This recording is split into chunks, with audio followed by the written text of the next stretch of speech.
বছর তো বছরে একবার আসি আপনাদের ভালোবাসার টানে মায়েরা। তো এই বছর কেন যে আমাকে রাত্রিবেলা দিল আমি জানি না, তবে রাসের আগে তো রাসের আগে মানুষজন ভালো থাকে না, ভক্তবৃন্দ ভালো থাকে না, কারণ আছে।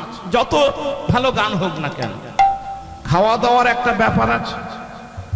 আর বিশেষ করে মায়েদের কাছে আকর্ষণ হলো রাসলীলা। বলল বাবা বসে আছি দুপুর থেকে, আর এখন তো ব্যাতের ব্যথা সব জর্জরিত আমরা, বললে চল একটু আড়গোড় দিয়ে আসি, রাসলীলাটা ভালো করে শুনতে হবে, দেখতে হবে। তো আমার বাবার ভাগ্য ভালো, আপনারা যে আজকের আছেন, আপনাদের চরণে আরো একবার কোটি কোটি প্রণাম। বেশি বকবো না মায়েরা, কাছে বসে দূরে বসে যারা শুনছেন অনুগ্রহ করে শুনবেন, উপস্থিত যারা শুনছেন, দূরে যারা শুনছেন, মাইকের সাউন্ড যত দূর যাচ্ছে একটু অনুগ্রহ করে শুনবেন। এই ভাগবত সেবা, এই ভাগবত প্রেম জগতে বহু প্রকারের হয় মা, কিন্তু তার মধ্যে 3 প্রকার শ্রেষ্ঠ।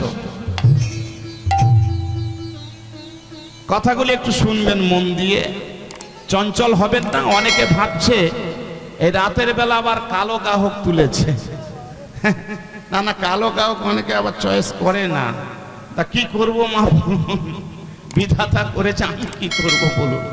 আর না মনে করুন না আপনাদের 2টো ছেলে, তা একটা কালো হয়েছে একটা ফর্সা হয়েছে, তা ফর্সাটা কি লালন পালন করবেন আর কালোটা গলায় পা দিয়ে মারবেন? পারবেন না। তেমন মনে করুন আমি আপনাদের কালো ছেলে বা কালো দাদা বা কালো ভাই, কিন্তু আমার কথাগুলি কালো না।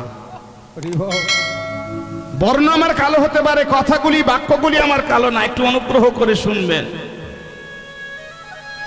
এই ভাগবত সেবা, ভাগবত প্রেম বহু প্রকারের হয় বাবা, তার মধ্যে 3 প্রকার শ্রেষ্ঠ। কি কি? দৈহিক ভাগবত সেবা, আর্থিক ভাগবত সেবা, আর মানসিক ভাগবত সেবা। আস্তে। দৈহিক ভাগবত সেবা বলতে কি বোঝায়? দৈহিক ভাগবত সেবা বলতে এটাই বোঝায় মায়েরা, অনেকে বলবে আমার পয়সা নাই, আমি দুঃখী, আমি গরিব, আমি দারিদ্র, আমি কাঙালি, তাই বলে ভাগবত সেবা থেকে আমি বঞ্চিত হয়ে যাব, হরিবাসর থেকে আমি বঞ্চিত হয়ে যাব না। আমার শ্রম দিয়ে, আমার দেহ দিয়ে হরিবাসর সকল কর্ম আমি করে দেব। যতক্ষণ হরিবাসর চলবে আমি সারাক্ষণ নিযুক্ত থাকব। এই যে দেহ দিয়ে সেবা, এই ভাগবত সেবাটাকে বলা হয় দৈহিক ভাগবত সেবা। আর আর্থিক ভাগবত সেবা কাকে বলে? অনেকে বলবে ভাই আমার হাতে সময় নাই, তোমার হরিবাসরে যে 1 ঘন্টা সময় দেব আমার হাতে সময় নাই। কেন? না আমি একটা ব্যবসা করি, কেউ বলবে আমি চাকরি করি, আমার হাতে সময় নাই। কিন্তু আমার পাড়ার হরিবাসর, শাশ্বত সনাতন ধর্মের রীতিনীতি হরিসভা, এই হরিসভা চালাবার জন্য আমি 1000-এর জায়গা 2000 টাকা চাঁদা দেব, তোমরা হরিবাসর চালিয়ে যাও, আমি তোমাদের সঙ্গে আছি। এই যে অর্থ দিয়ে সেবা মা, এই সেবাটাকে বলা হয় আর্থিক ভাগবত সেবা। আবার অনেকে আছে বলবে আমার পয়সাও নাই, সময়ও নাই। হ্যাঁ, পয়সাও নাই, সময় কি হবে? কি হবে? অনুপ্রাণিত করা। অনুপ্রাণিত কিভাবে? যে ভাই তুমি আমাদের হরিসভায় একটা কীর্তন দল দান করো, তোমার ব্যবসায় উন্নতি হবে, তোমার সংসার সুখময় হবে। এই যে মন দিয়ে মানুষকে বলা, এই যে মন দিয়ে মানুষকে ভাবানো, এই ভাগবত সেবাটাকে বলা হয় মায়েরা মানসিক ভাগবত সেবা। আমি এখানে এসে শুনলাম শুধু 2-1,000 টাকা অর্থ কেন, অনেক দাতারা বড় বড় দল এখানে প্রদান করেছেন। দাতাগণ, তাদের নাম আমি জানি না, যিনি আমায় দিয়েছে তার নামটা জানি।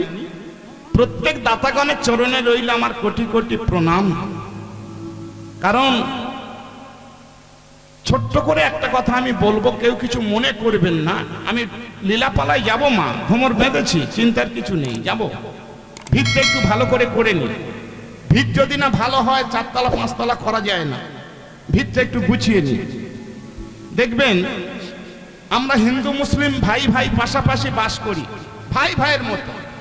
কিন্তু 5 ঘর মুসলমান ভাই যদি নদীর চড়ায় ভেস্টের জায়গায় যদি ঘর বেঁধে থাকে, তারা চাঁদা তুলে একটা মাদ্রাসা ঘর করে, চাঁদা তুলে একটা মাইক টাঙায়, 5 টাইম ঈশ্বরের নামে তারা আজান দেয়, তাই না?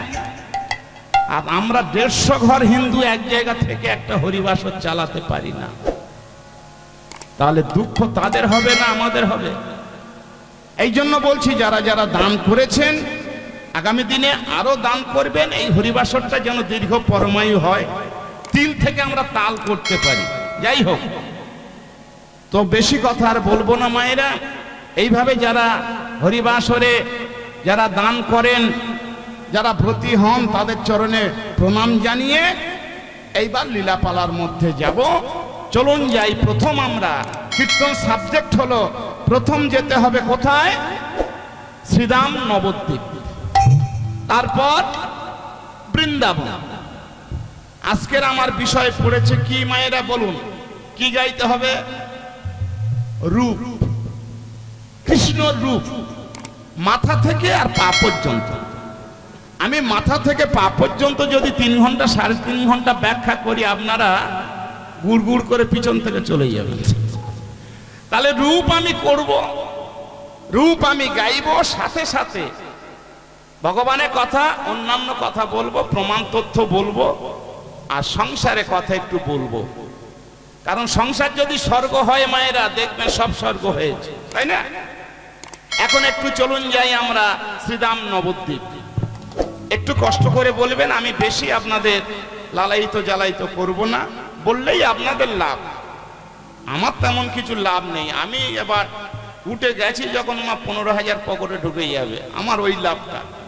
কিন্তু আপনারা নববিধা ভক্তির মধ্যে 9 রকম পন্থা আছে ভগবানকে পাওয়া, 9 রকম ব্যবস্থা আছে ভগবানের কাছে যাওয়া, আর সেই 9 রকমের মধ্যে 1 নম্বর হলেন আপনারা। শ্রবণং 1 নম্বর, কীর্তনং 2 নম্বর। আপনারা 1 নম্বর ভক্ত, আমরা 2 নম্বর। তাই একবার কৃপা করে বলবেন, আমরা যাব শ্রীধাম নবদ্বীপ। কেমন মনে থাকবে তো? বলো বলো, নিতাই চাঁদ কি জয়, পাগলা নিতাই কি জয়, অবধূত নিতাই কি জয়, নামদাতা নিতাই কি জয়, নিতাই চাঁদটা কি জয়, নিতাই চাঁদটা কি জয়। না না, এটা জয় নয়। না জেনে শুধু জয় জয় করলে হবে বাবা। নিতাই চাঁদটা কি জয়।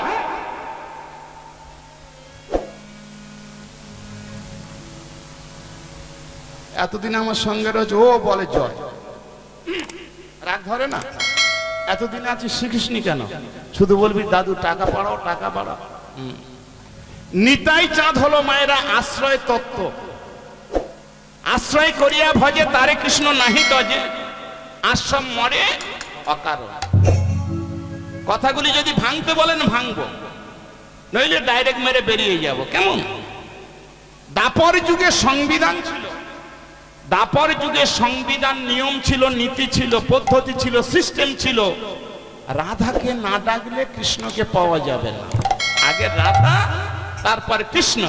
এই জন্য দেখবেন সমস্ত মঠ মন্দিরের গায়ে লেখা আছে রাধা কৃষ্ণর মন্দির, কোথাও কৃষ্ণ রাধার মন্দির বলে লেখা নেই। আছে কি মায়েরা? দেখবেন লক্ষ্য করে, আগে রাধা তারপরে কৃষ্ণ। এটা দাপর যুগ। আর কলিযুগের সিস্টেম হলো নিতাই চরণ না ভজলে গৌরূপী ভগবানকে সারা জীবন পাবেন না। এই যে আমরা পূজা করি, এই যে আমরা ব্রত করি, লোক দেখানো করলে তো হবে না। কি কারণে করছি সেগুলো জেনে শুনে করলে ফল লাভ হবে, তাই না মায়েরা? তো নিতাইকে ভজতে হবে। নিতাই হলো আশ্রয় তত্ত্ব। আর আমরা যারা এখানে বসে আছি আমাদের আশ্রয়টা প্রধান। বলুন তো, যদি আমাদের ঘর যদি ভাঙা হয় বর্ষাকালে কি পরিস্থিতি হবে? পেটে ভাত জাগা না যাক, রাত্রে ঘুমাতে পারলে ভালো, ভালো আশ্রয় প্রয়োজন, তাই না মায়েরা? তেমন ভগবানকে পেতে গেলে নিতাই চরণ আশ্রয় করতে হবে। আর একবার মায়েরা, আর একবার নিতাই চাঁদ কি, পাগলা নিতাই কি, যারা এখন হরিবাসরে আসেনি তাদের কি? কেন কেন? আপনারা খুব ভালো তো না, অনেক জায়গায় গান করেছে, কিন্তু আপনাদের মধ্যে একটা ভালোবাসা দেখলাম। যারা আসেনি তাদেরও জয় দিয়ে দিলেন, বেশ সুন্দর মা। এই ভাবটা, এই অনুরাগটা থাকলে দেখবেন আপনারা প্রত্যেকে ভালো থাকবেন। হরে কৃষ্ণ। এইবার আমরা মনগুলি নিয়ে শ্রীরাম নবদ্বীপে এসেছি, কিন্তু নবদ্বীপে ভগবান কোথায় আছে? ভগবান আছে শ্রীবাসের আঙ্গিনা, মানে উঠোনে। আঙ্গিনা মানে উঠোন। কেন? ওখানে শত শত ভক্ত নিয়ে হরি কীর্তন করছে। তাহলে আমরা কোথা থেকে এসেছি? কড়াকাটি থেকে। কেমন? ক্যানিং কড়াকাটি, তাই তো, নিকারি কড়াকাটি। আমরাও কম নয়, আমরাও বাঘ। কি নবদ্বীপের ভক্তরা যদি ভগবানে ঘিরে কীর্তন করতে পারে, আমরাও করতে পারি না? কি মায়েরা, পারি না? ওই দেখুন, লক্ষ্য, ওই নাচছে, ওই তো, আরে ভালো করে, ওই ওই শ্রীবাস অঙ্গনে গড়া ভক্তগণ লইয়া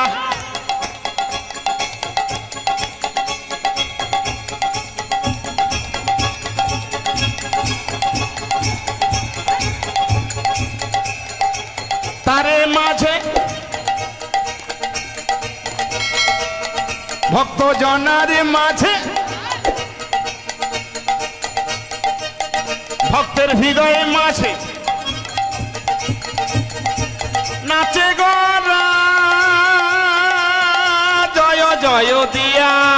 শিবাসঙ্গনে গড়া ভক্ত গণ লইয়া, শিবাসঙ্গনে গড়া ভক্ত গণ লইয়া, তারি মাঝে নাচে গোরা জয় জয় দিয়া, তারি মাঝে নাচে গোরা জয় জয় দিয়া। নাচিছে গোরাসে, নাচিছে গোরাসে, দেখো নাচিছে গোরাসে, নাচিছে গোরাসে, ওই ঠিক যেন গোরাসে নাচিছে গোরাসে, ঠিক যেন গোরাসে নাচিছে গোরাসে। আরে কাণ্ড জ্ঞান আছে? দুজনে যদি দুই দিক থেকে খোলনে চেপে ধরিস, আমি মানুষটা কোথায় নাচছি? বড় আহাম্মুক মায়েরা, বলবো ঘরের কথাটা। এরা বলেছিল তুমি রাত 8টায় গান নিও না। কেন? ও লোকজন থাকে না, সকাল সকাল গান করে বাড়ি ফিরে আসবো। আমি বলি নায়ক বাবুদের যেটা সুবিধা আমার তো মানতে হবে নাকি? তারা তো টাকা দেবে। কি মা, সব বছর সময় গাওয়া যায়, এক আধ বছর অসময় গাইতে হবে। তা তোরা টাকা পাবি, চাকরের এত বৃহস্পতি দোষ না, তোরা খাটবি, পয়সা পাবি। এখন গায়ের ভিতরে এসে নাচছে কেন জানেন? কারণ আছে মা, যাতে আমি না গান ভালো করতে পারি, শালা কোনো জায়গার 8টায় গান নেবে না, সকাল সকাল গান করে বাড়ি ফিরবে। বড় আহাম্মুক। আহাম্মুক কত রকমের আছে জানেন তো? আর একবার স্মরণ করিয়ে দিই। এই আহাম্মুকের কথাগুলি যদি আপনারা মগজে মেমোরিতে নিতে পারেন, দেখবেন সংসার ক্ষেত্রে অনেক কাজ হয়। আহাম্মুক এক, যে নিজে কাটিয়েছিল নিজের নাক, শূর্পণখা। আহাম্মুক দুই, যে পরের মাথায় তোলে পুঁই শাক। আশা হয় বাজার থেকে 1 কেজি কিনে খাবেন, পরের বাগানে পুঁই শাক চাষ করবেন না, গন্ডগোল হলে গড়ায় গরম জল ঢেলে দেবে, আপনি বুঝতে পারবেন না। এ 2 নম্বর আহাম্মুক। আহাম্মুক 3, যে নিচুর কাছে করে ঋণ। দেখবেন লেনদেন ভালো, এমন মানুষের কাছ থেকে আপনি টাকা নিয়েছেন, একটু এদিক ওদিক হলে বাবা তুলে কথা বলবে, নিজ পবিত্র মানুষ। এই জন্য বলে আহাম্মুক 3, যে নিচুর কাছে করে ঋণ। আহাম্মুক 4, যে আত্মীয়র কাছে করে ধার। আহাম্মুক 5, যে পরের পুকুরে ফেলে মাছ। আহাম্মুক 6, যে ঘরের কথা পরের কাছে কয়। আমার একটা জারতো দিদি গরিব বাড়ি জ্যাঠামশাই দিয়ে দিয়েছিল, তো জ্যাঠামশাই 1 বিঘা জায়গা দিয়ে তা চাপিয়েছে। আমার দিদি কি বলবো, সকালে টিউবওয়েলের কাছে গিয়ে একটাই মাত্র বৌমা, বৌমার নামে শুধু বলবে আমার বৌমা এত করে খায়, আমার ছেলে এত বড় বড় সেন্ট এনে দেয় বৌমা মাকে। এটা না বললে যেন ওর পেটের ভাত হজম হয় না। ইনি হলো 6 নম্বর আহাম্মুক। আহাম্মুক 6 যে ঘরের কথা পরের কাছে কয়। আহাম্মুক 7 যে পিতামাতা দেয় না ভাত। আহাম্মুক 8 যে পরের পুকুরে বাঁধে ঘাট। আহাম্মুক 9 যে আয় বুঝে করে না ব্যয়। আহাম্মুক 10 যে নিজেকে নিজে করে নিজের যশ। এই আপনারা বলছেন হোক কালো গাইছে ভালো, তাই না? ছেলেটা হোক কালো গাইছে ভালো, তা আপনারা ভালো বললে তো ভালো। আর আমি যদি নরেন্দ্রপুরে গিয়ে বলি কড়াকাটিতে ফাটাফাটি করে এসছি, শালা আমার মতো আহাম্মুক আর জগতে নেই। টাকা পাবি, কাজ করবি, আমি যখন গাই তখন যাবি। হ্যাঁ, এ খুব আপনজন। আপন না হলে ক্ষতি করতে পারে না, তাই না? আপনজন না হলে ক্ষতি করতে পারে না, আর আপনজন না হলে ভালোবাসতেও পারে না। এটা আমার কে হয় আর এটা কে হয় পরিচয় দিয়ে যাই মায়েরা। দীর্ঘ 9 বছর আসছি, আর হয়তো আশা হবে না আপনাদের চরণে, কারণ সবার দিয়ে আছে বিশ্বাস, তার দিয়ে নেই বিশ্বাস, তার নাম নিঃশ্বাস। এই আছি আর এই নেই, তাই না? পরিচয়টা দিয়ে যাই। আমার দক্ষিণে শ্রী নিত্যানন্দ বামে গদাধর, দক্ষিণে শ্রী নিত্যানন্দ বামে গদাধর, দক্ষিণে শ্রী নিত্যানন্দ বামে গদাধর, দক্ষিণে শ্রী নিত্যানন্দ বামে গদাধর। আরে মধ্যাসনে, আরে মধ্যাসনে নাচে আমার গৌরাঙ্গ সুন্দর, মধ্যাসনে নাচে আমার গৌরাঙ্গ সুন্দর, আরে মধ্যাসনে নাচে আমার গৌরাঙ্গ সুন্দর, মধ্যাসনে নাচে আমার গৌরাঙ্গ সুন্দর। নাচিছে গরাস, নাচিছে গরাসে, দেখো নাচিছে গরাসে, নাচিছে গরাসে, ওই ঠিক যেন গরাসে নাচিছে গরাস, ঠিক যেন গরাসে নাচিছে গরাসে। না কোনো মা করতালি দিচ্ছেন আর কেউ দিচ্ছেন না কেন? উপকারটা কি? উপকার না বললে কেউ এগিয়ে আসবে না। হরে কৃষ্ণ। উপকারটা কি শুনে রাখুন মায়েরা। এটা তো আমাদের গ্রাম বাংলা, তাই না? শহর না। দেখবেন জ্যোতিষ বিজ্ঞানীরা কাঁধে ব্যাগ নিয়ে পাড়ায় পাড়ায় ঘরে যে বাড়ি পুরুষ মানুষ নেই সেই বাড়ি বেশি যায়। কেন? গিয়ে বলবে জয় হোক, বাড়ির মঙ্গল হোক। দেখি মা তোমার বাম হাতটা, বাম হাতটা দেখেই মাত্র ওরা চোখ কপালে তুলে নেবে। এটা ওদের ব্যবসার ক্যাপাসিটি। বাম হাতটা দেখেই চোখ কপালে তুলে নিয়ে বলবে মারে তোর একটা বিপদ আছে, তোর একটা ফাঁড়া আছে। কি বাবা? বললো তোর স্বামীর বারমুখো ভাব আছে। তো আমাদের মেয়েরা ওই জায়গাটা দুর্বল, গ্রাম বাংলার মেয়েরা ওই জায়গাটা বেশি দুর্বল। বাবা কি করব? বললো এক পারি সরু চাল 101 টাকা নিয়ে আয়, একটা শিকড় দিয়ে যাব, তো স্বামী ধীরে ধীরে ঠিক হয়ে যাবে। আমি আপনাদের চরণ ধরে বলি, শিকড় নেবেন না, চাল দেবেন না, টাকা দেবেন না। একটা সত্যি কথা বলে যাই মায়েরা, যেখানে হরিসভা হবে, যেখানে হরিবাসর হবে, সকাল সকাল চলে যাবেন, আসন গ্রহণ করে করতালি দিয়ে হরিনাম বলবেন, শ্রবণ করবেন। হাতের কুরেখা 3 মাসের মধ্যে সুরেখা হয়ে যাবে। আর তা যদি না হয়, এই এলাকায় কীর্তন গাইতে আসলে আমার ঘাড় ধরে জিজ্ঞাসা করবেন যে প্রফুল্লতা এটা হলো না কেন? নামের এত গুণ আছে, নামের এত শক্তি আছে, আমাদের বিশ্বাস নেই, তাই আমরা কাজ করতে পারি না মায়েরা। এইবারে করতালি দেবেন কিনা, হাতের কুরেখা সারবেন কিনা আপনাদের ব্যাপার, আমি আর বলবো না। আমরা নাচছি, ওরা কতগুলো নাচছে। হ্যাঁ না না মা, ওদিকে না, ওদিকে নয়, আমার হাতটা কোন দিকে? ওপরের দিকে। তো চাঁদ নাচে, সূর্য নাচে, আরো নাচে তারা। চাঁদ নাচে, সূর্য নাচে, আরো নাচে তারা। দেখো চাঁদ নাচে, সূর্য নাচে, আরো নাচে তারা। চাঁদ নাচে, সূর্য নাচে, আরো নাচে তারা।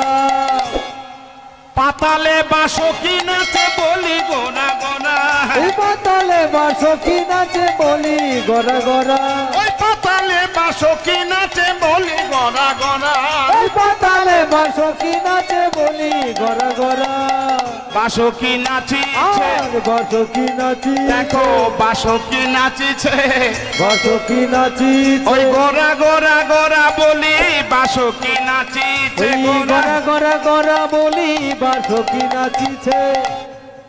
এই বাসকি নাচটাকে বিজ্ঞান যাই বলুক, আমরা ধর্মস্থলে বসেছি মা, এটাই জানবো।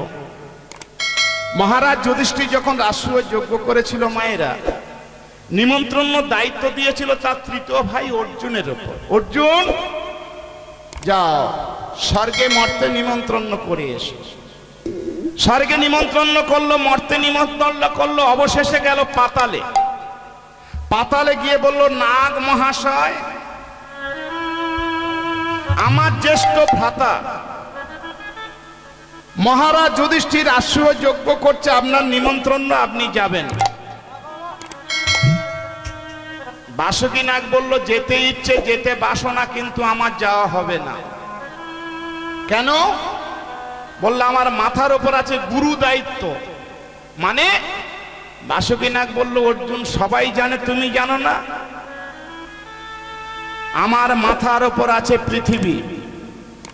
আমি যদি তোমার দাদার নিমন্ত্রণ খেতে যাই, পৃথিবী টলমল হয়ে যাবে, ভূমিকম্প হবে। হ্যাঁ গো মায়েরা, আমাদের হিন্দু শাস্ত্রে গ্রন্থেতে লেখা আছে বাসুকি নাগের মাথার উপর আছে পৃথিবী। কিন্তু আমাদের ঘরে ছেলে মেয়েদের যাদের লেখাপড়া আমরা শিখিয়েছি, শিক্ষিত শিক্ষিতা করেছি, ওরা আমার কীর্তনটা থামিয়ে দেবে। এই যে কীর্তনিয়া দাঁড়ান, কি বাবা? বলল, কোন সাপের মাথায় পৃথিবী নেই। কোথায় আছে? বলে 7খানা স্তরের উপর আছে পৃথিবী, 7টা প্লেটের উপর আছে পৃথিবী, 7খানা প্লেট। এই প্লেট যখন আপ ডাউন করে তখন পৃথিবীতে ভূমিকম্প হয়। দুটো ধরে বলে দিলাম মায়েরা, বিজ্ঞান যা বলেছে বললাম, শাস্ত্রে যা লিখেছে বললাম। ঝগড়া করে লাভ নেই, ঘরে আগুন লেগেছে জল দাও, কি সমস্যার সমাধান করো। যাক, এইবার হ্যাঁ, এখানে একটা কথা আমি বলি, এখানে তো সেবার ব্যবস্থা আছে, আপনাদের ডাকছে আমি বুঝতে পারছি, তবে একসঙ্গে ঝাঁক মেরে যাবেন না, গেলে আমার বুকটা খালি হয়ে যাবে, তাই না মায়েরা? কিছু কিছু যান, আবার কিছু কিছু এসে বসুন। আর যদি বলেন যে আমি প্রথমে কি বলেছি, যে কালো ছেলে বলে গলায় পা দিয়ে মারবেন, তাহলে জানবো যে আপনারা ওই লাইনে যারা আধে। বছরে একবার আমরা হরিসভায় বসি, বছরে একবার আমরা হরিসভায় বসি, আর আমাদের পাশে আমাদের বিধর্মী যারা, তারা প্রত্যেক শুক্রবার তারা গিয়ে মসজিদে বসে। তাদের কোনো এই হুটোপাটা নেই খাবার জন্য। হরে কৃষ্ণ। গৌর হরি যখন নাচছে, শত শত ভক্ত নাচছে, তাই তো মায়েরা যে কথা বলছিলাম, এই নাচতে নাচতে গৌর হরি ধাপ করে ধুলো মাটির ওপর পড়ে গেছে। ধুলোর ওপরে পড়ে গিয়ে যখন দুটো ঠোঁট নড়ছে, কোনো শব্দ শোনা যাচ্ছে না মায়েরা, চন্দ্রশেখর মুরারি গুপ্ত, নিত্যানন্দ জল এনে গৌর হরির চোখে মুখে ফুটিয়ে দিচ্ছে। কেন না? চৈতন্য হারিয়েছে, চোখে মুখে জল দিচ্ছে। গৌর হরি অজ্ঞান হয়ে গেছে, চৈতন্য হারিয়েছে। একটু দূরে বসেছিল সীতানাথ অদ্বৈত প্রভু, যিনি মহাপ্রভুর থেকে 52 বছরের শ্রেষ্ঠ, মহাপ্রভুর থেকে 52 বছরে বড় সীতানাথ অদ্বৈত। ওখান থেকে ডাক দিয়ে বলছে, এই যে নিত্যানন্দ, গৌরাঙ্গ কি চেতনা হারায় গো? চৈতন্য কি চেতনা হারায়? যদি চেতনা হারাবে, ও বদনে কি বলছে দেখো। ও যদি চেতনা হারাবে, তাহলে ও বদনে কি বলছে দেখো। গৌর হরি ধুলার ওপর শুয়ে শুয়ে বদনে সেই নামটা বলছে মা, যে নাম শুনলে আমাদের দেহ মন সব শীতল হয়ে যায়।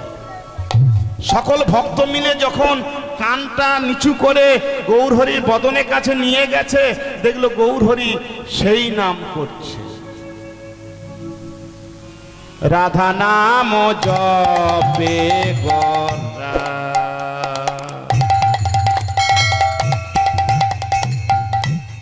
আপন বদনে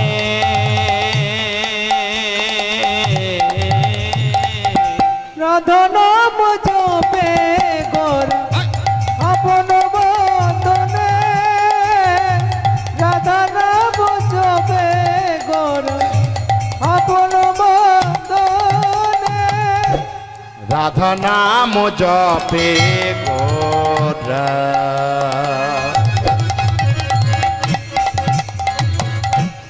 আপন বদনে রাধা নাম জপে গোরা আপন বদনে রাধা নাম জপে গোরা আপন বদনে কত সুরধ্বনি বহে গড়ারে ও টোটে নয়নে রাধা নাম জপে গোরা আপন বদনে হরি বল রাধা নাম জপে গোরা আপন বদনে বলে নয়ন ধারা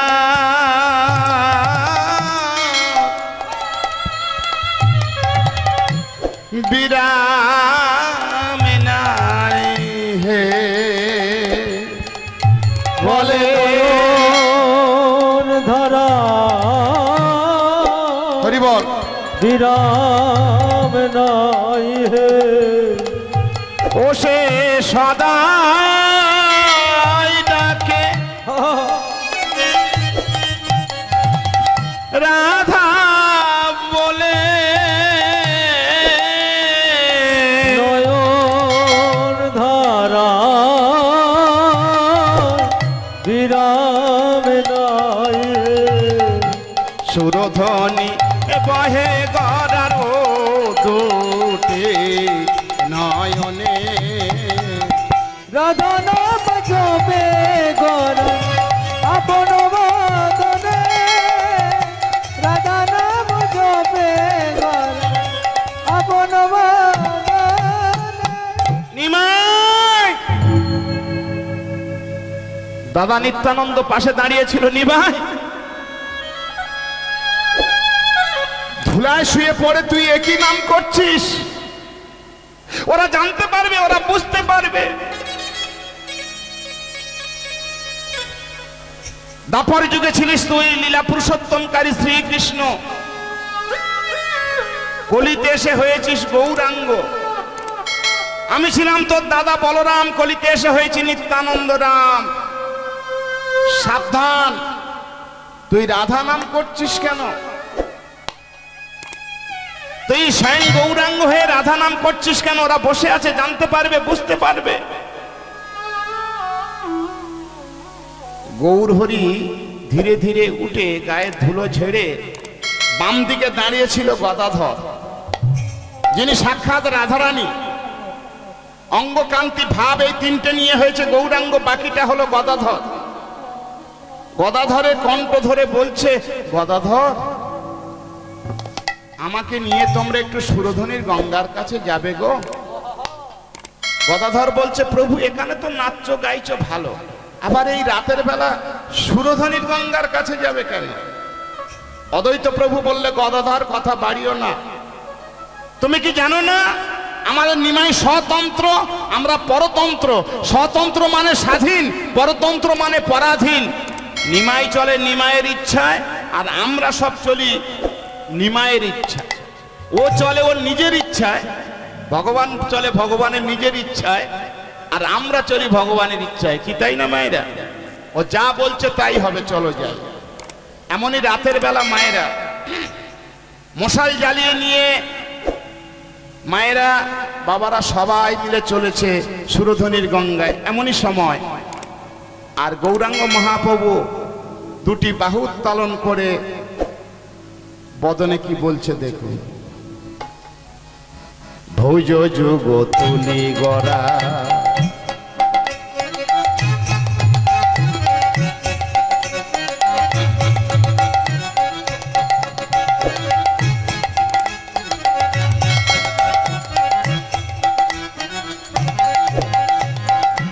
ভুজ যোগ তুলি গড়া